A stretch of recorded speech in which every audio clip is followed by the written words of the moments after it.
All right, in this lesson we're going to discuss impairment. In particular, we're going to talk about impairment of intangible assets. We've got three types of intangible assets that we're going to look at when it comes to impairment. The first one is a limited life intangible. An example of a limited life intangible would be a patent. A patent is only useful for about 20 years. After it's 20 years, then anybody can make that product using the same techniques and same instructions as the person who owned the patent. Therefore, we would say that a patent is only good for its expiration time, and its expiration time is typically 20 years. And so that's a limited life intangible asset. So we'll look at how do we review for impairment and how do we calculate impairment of a limited life intangible. The second one that we'll look at a indefinite life intangible. An indefinite life intangible could be a trade secret. It could also be a trademark. Trademarks are renewable every 10 years for the life or for whatever reason. So it can be renewable forever after 10 years of owning that trademark. And so we'll talk about how do we review that for impairment and how do we calculate impairment. And the last one we'll talk about is goodwill, looking at how do we review for impairment and how do we calculate for impairment. So this lesson, we'll discuss these, and then in another video we'll go through two examples that will help you understand this. So this lesson is purely just to go over what you need to do, and the next lesson we'll put two of these up to example status. One of them you kind of get it once you've done the other one. So let's start with the first one, limited life intangible asset and reviewing it for impairment. Well, the first thing that we need to do is we need to do one of two tests in sequence. And so the first test that we are going to do is called a recoverability test. A recoverability test tells us, can I recover as much revenues or cash flows from the intangible limited life asset than I do the carrying value that I have in my books. And so we use this test to figure out, okay, how much cash flows, net cash flows am I going to receive, okay, over its life, its remaining life, and we're going to compare it to my carrying value that is in my books. Now, if my carrying value is less than my future cash flows that I'm going to receive from this intangible limited life asset, then I don't have impairment. Okay? If I have a larger carrying value than my future cash flows of that intangible asset, then I might have an impairment. And the key word here is have an impairment. Now let's step back a bit and then I'll go forward. Stepping back a bit, you might ask your question like, what do you mean by future cash flows? The easiest way that I can explain it is, how much cash are we going to receive from the use of that intangible asset? So for instance, let's say, and we're making up this example, so let's say we have this patent asset and we actually sell the rights to the patent. So we don't actually necessarily build anything from the patents, we sell the rights. And we believe that the contracts that we have left through the life of the patent, we would get $1 million. So between now and when the patent doesn't mean anything anymore, we'll get $1 million of future cash flows. Okay? Whether that's a contract or whether we are selling it, year by year, and we're selling it for $100,000 a year for the next 10 years, which is $1 million. So what's the future cash flow? Now the carrying value is, what do I have it in my books? If I have it in my books at, let's say, $5 million, that means in my books I have it on for $5 million, and in future cash flows I will only receive $1 million. So my carrying value, 5, is more than the future cash flows, which is 1. That means I might have an impairment. Now if it was the opposite, let's say it's in my books for $500,000, but I expect over the next 10 years to receive $1 million of future cash flows, my future cash flows are going to be earning more than what I have on my carrying value, therefore there is no impairment. So if we look over here, if my carrying value is less than my future cash flows, then there's no impairment. Okay. Now, if my carrying value or my book value, if some of you use book value, is greater than the future cash flows, then there is possibly an impairment. Now, here's an example. Why are we doing recoverability tests? Here's a reason, and I know this is not an intangible, but let's say I buy a plane. Okay, I buy one of these big Boeing 737 planes, and I pay $45 million for this plane. Well, after 10 years of use, at the end of 10 years, I can sell it for $25 million, which means I'm buying it for $45 over 10 years. It's going to be worth $25, which means I'm going to spend $20 million over 10 years, or $2 million a year, to acquire and use this asset. Now, if you're going to buy a $45 million plane, and at the end of 10 years, you're going to sell it for $25 million, you better hope your revenues exceed $20 million during that time frame.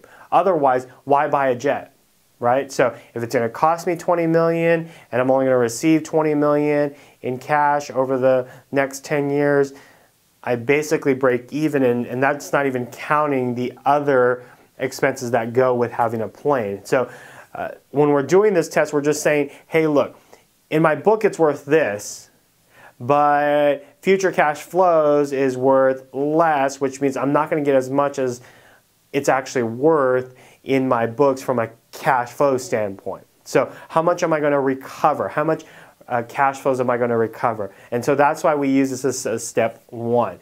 So again, carrying value, if the carrying value or my book value is less than the future cash flows, then there's no impairment at all. However, if my carrying value or my book value is greater than the future cash flows, then there is a possible impairment. And if there is a possible impairment, we go on to step two, which is we do the fair value test. Now, this is where we actually calculate if there is an impairment or if there is not an impairment, and if there is an impairment, how much that impairment is, and then book the loss because of that. And so what we do is, now we don't care about future cash flows. So we only use future cash flows for step one, and then we're done with it. Now what we're going to do is we're going to compare how much do we have on the books for it, and then how much is the fair value worth. So what is it worth in the marketplace today? For instance, if I buy a truck and today that truck is on my books at $50,000 and I've already taken $10,000 of depreciation, then my truck is only worth $40,000 on my books, okay? But if I were to sell it today in the open market, the fair value is, let's say, $45,000, which means $45,000 is greater than, the fair value is greater than my book value of $40,000.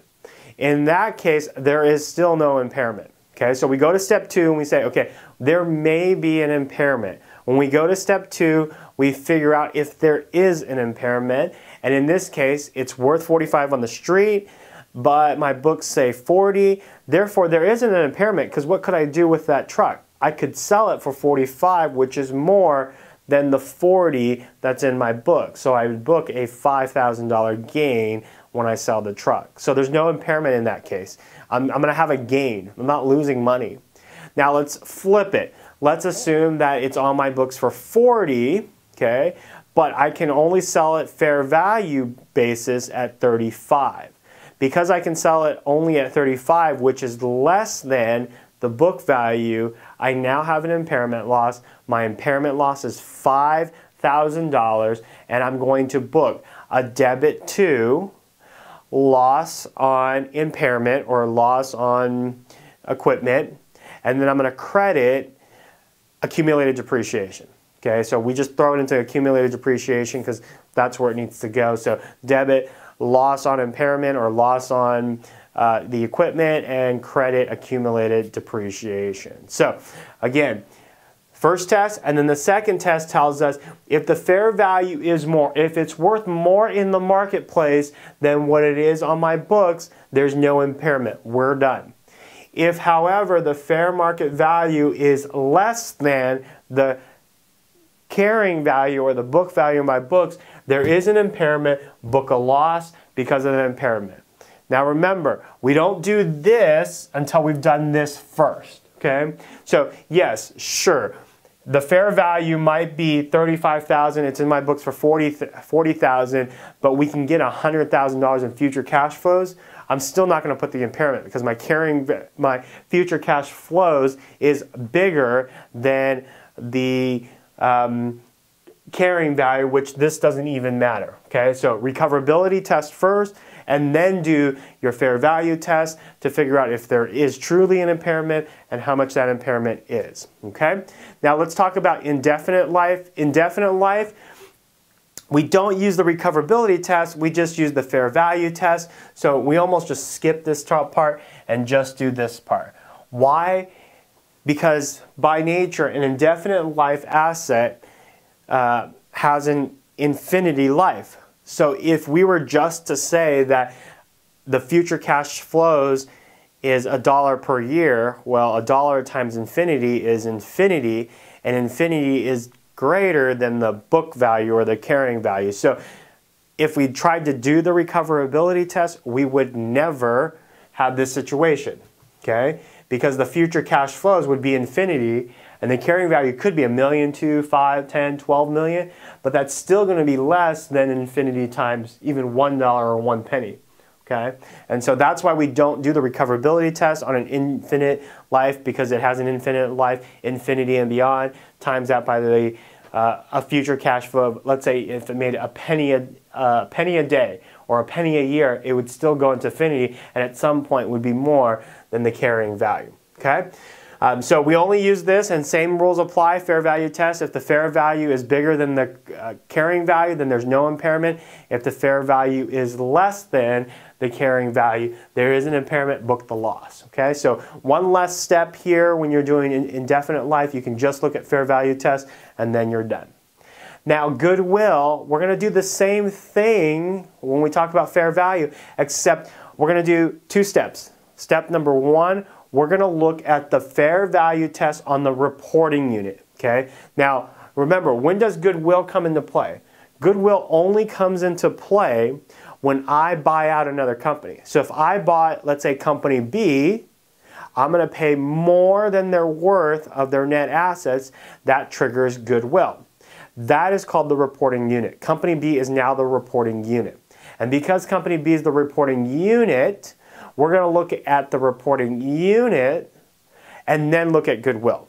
Okay, so for Goodwill, we're going to first do a fair value test on the reporting unit. Okay, we're going to look at the fair value that we have in the books for the reporting unit. Okay, what are they actually worth versus what are we carrying them? Okay, so let's say company B fair value today is worth $1 million. In our books, if we took all of the net assets that we have of that reporting unit and we have $500,000, then we would say the fair value is worth more than the carrying value. If the fair value of company B is more than the carrying value that we have in our books, we have no impairment because we could sell company B at a profit and make $500,000. Okay? Now, if the fair value is less than the carrying value, then there's possible impairment. So kind of the same rules up here, except we're using different items here. Fair value, it's worth $1 million, okay?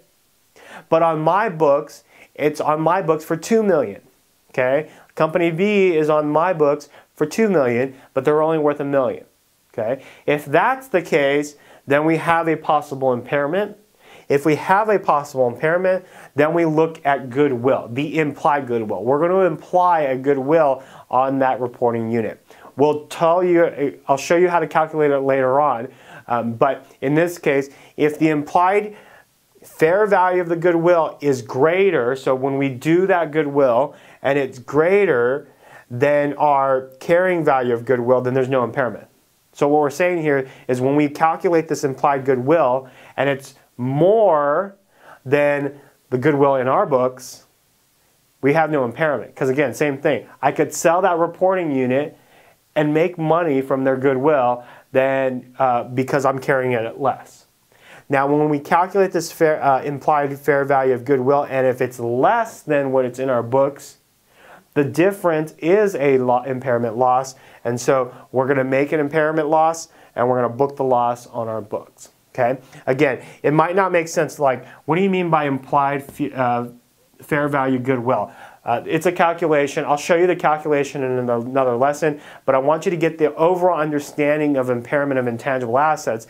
And then we're going to do 2 more videos. One video we're going to do this one, an example of here, and then we'll do another example here. And this is where I'll tell you more about this implied future value of, implied fair value of goodwill. What does that calculation look like? So in this lesson we talked about impairment. In particular, we talked about how do we calculate or how do we evaluate for impairment and how do we calculate impairment when we talk about a limited life intangible asset, as well as indefinite life intangible asset, and then goodwill in the case of an intangible. So those are the 3 things that we talked about, and in the next 2 lessons we'll do an example on limited life and goodwill. Indefinite life, you can just watch the limited life and then scratch out the recoverability test and you'll get it. So we'll see you in the next lesson when we actually do an example of a limited life intangible impairment.